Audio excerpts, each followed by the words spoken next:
कुछ समय पहले की बात है। रांची शहर के एक छोटे से गांव में संतोष नाम का एक बहुत गरीब मजदूर रहता था।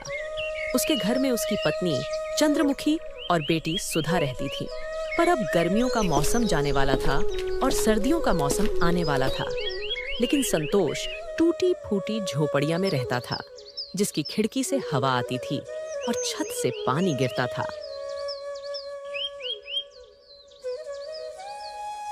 एक दिन संतोष की पत्नी संतोष से कहती है, सुनिए जी, ठंडी आने वाली है और ठंडी में घर के अंदर बहुत हवा आती है, तो आपको घर की मरम्मत करवानी चाहिए। संतोष अपनी पत्नी चंद्रमुखी से कहता है, मैं कल जाकर अपने मालिक से कुछ पैसे उधार ले आऊंगा ताकि हम अपने घर की मरम्मत करवा सके। अगली सुबह होती है तो संतोष अपने काम पर चला जाता है और अपने मालिक से कहता है, साहब जी, अगले महीने से ठंडी का मौसम आ रहा है और मेरे घर की छत टूटी है, जिससे कि घर में हवा आती है, और अगर मैं जल्दी से उसे ठीक नहीं करवाया तो ठंडी में हम लोगों को बहुत दिक्कत हो जाएगी। मैं और मेरी पत्नी किसी तरह दिन काट लेंगे, लेकिन मेरी एक छोटी सी बेटी है, वह इतनी ठंडी में उस टूटी फूटी घर में नहीं रह पाएगी। संतोष की बातें सुनकर मालिक कहता है, अरे तो उसमें मैं क्या कर सकता हूँ? मालिक, आप मुझे थोड़े बहुत पैसे उधार दे देते तो मैं अपने झोपड़ी की मरम्मत करवा लेता, और मैं दिन रात मजदूरी करके आपका उधार चुका दूंगा साहब जी। अरे तूने अभी तो उतना काम भी नहीं किया है कि मैं तुझे उधार दे सकूं। अभी मेरे पास पैसे नहीं हैं। संतोष के लाख विनती करने पर भी उसका मालिक उसे पैसा नहीं देता है। और फिर शाम हो जाती है। संतोष बेचारा जब शाम को अपने घर आता है तो उसकी पत्नी चंद्रमुखी उससे कहती है, संतोष जी, क्या आप मालिक से उधार पैसे ले आए? मालिक ने पैसे देने से मना कर दिया है। इसके बाद चंद्रमुखी भी परेशान हो जाती है। दोनों इस बात को लेकर काफी परेशान हो गए थे कि अब सर्दियों में अपना गुजारा कैसे होगा। संतोष चंद्रमुखी से कहता है, अभी ठंडी आने में पूरा 1 महीना बाकी है, तो मैं अगले महीने के पहले तारीख को अपने मालिक से पैसे के लिए बोलूंगा, और तब शायद मालिक मना ना करें। हाँ जी, आप सही कह रहे हैं। आप अगले महीने पहले तारीख को मालिक से पैसे उधार मांगना, मालिक बिल्कुल मना नहीं करेगा। और यूं ही संतोष को मजदूरी करते हुए 1 महीना बीत गया। अगले महीने की पहली तारीख को संतोष अपने मालिक से पैसे उधार मांगने के लिए जाता है और उनसे कहता है, मालिक, अब तो पूरा 1 महीना हो गया है और थोड़ी थोड़ी ठंडी भी होने लगा है। अरे अब तो आप मेरी मजदूरी के पैसे दे दो ताकि मैं उन पैसों से अपने घर की मरम्मत करवा सकूं। संतोष के इस बार भी लाख विनती करने पर भी उसका मालिक उसे पैसा नहीं देता है और फिर कोई नया बहाना बता देता है। अभी मेरे पास सिर्फ ये 500 रुपया है। 500 रुपया देखकर संतोष कहता है, मालिक, इस महीने तो मैंने एक भी छुट्टी नहीं की, तो उस हिसाब से तो मेरा ज्यादा पैसा बनता है। लेकिन मालिक उसे अपने बातों में फंसा देता है और संतोष के ज्यादा बहस करने पर उसे काम से धक्का मार के निकाल देता है। संतोष को कम पैसे मिलने तथा काम से न निकाल देने जाने से बहुत परेशान हो जाता है। उसे समझ नहीं आता कि वह आगे करेगा क्या। यूं ही सोचते सोचते वह अपने घर पहुंच जाता है।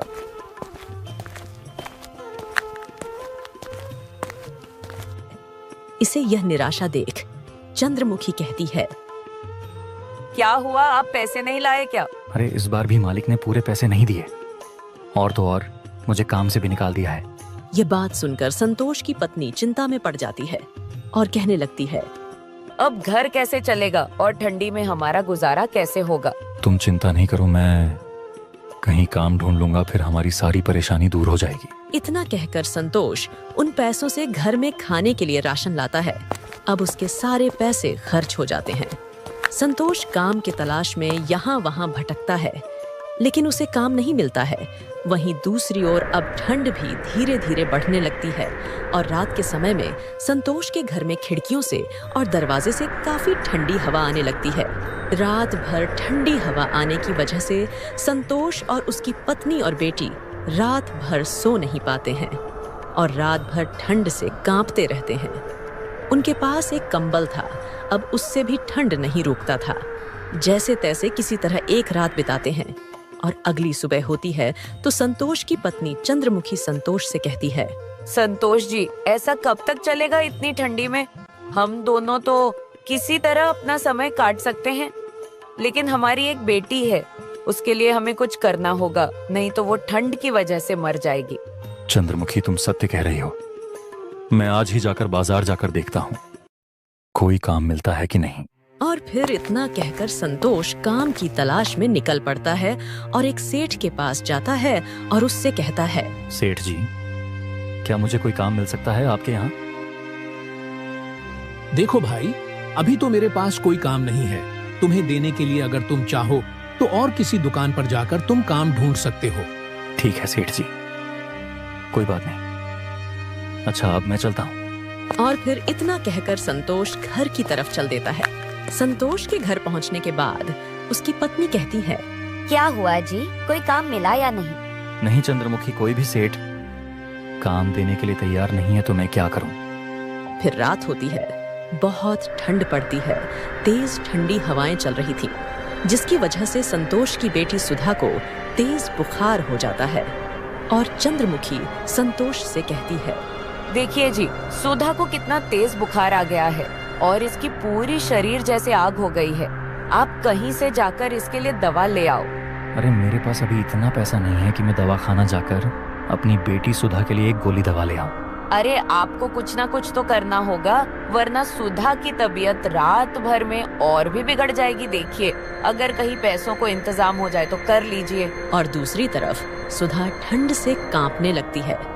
संतोष को कुछ भी समझ नहीं आ रहा था कि वह अब क्या करे। कुछ देर सोचने के बाद संतोष अपनी पत्नी चंद्रमुखी से कहता है, मुझे रोना आ रहा है। अपनी बीमार बेटी को देखकर हमारे पास पैसे नहीं हैं कि अपनी बेटी को हम अस्पताल लेकर जा सकें। सुधा की दिल की धड़कन अब तेज हो रही थी। संतोष उठता है और अपनी बेटी को अस्पताल लेकर पहुंच जाता है, लेकिन अफसोस उसके पास पैसे न होने से डॉक्टर सुधा को इलाज करने से इनकार कर देते हैं।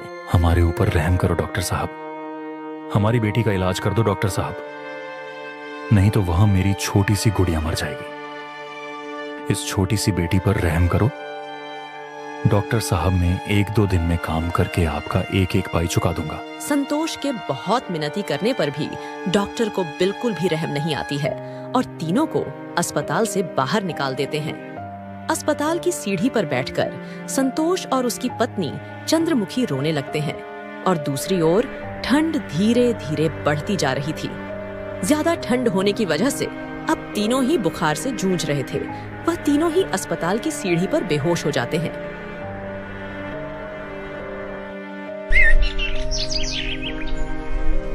जब संतोष की आंख खुलती है तो देखता है कि वह अस्पताल के अंदर एक बेड पर लेटा है।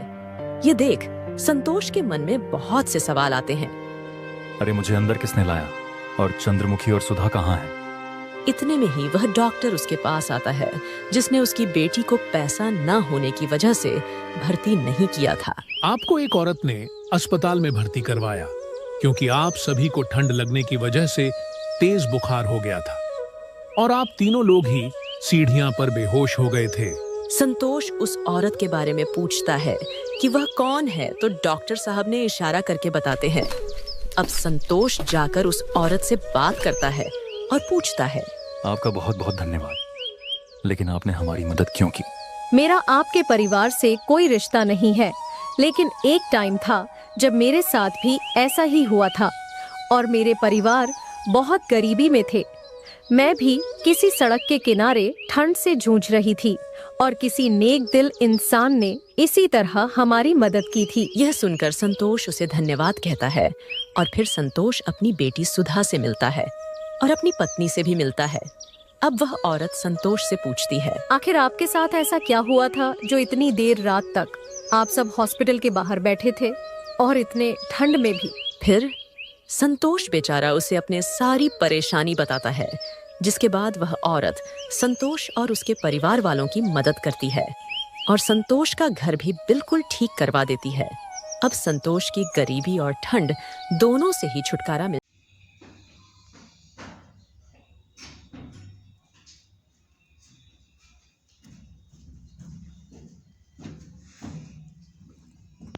और दोस्त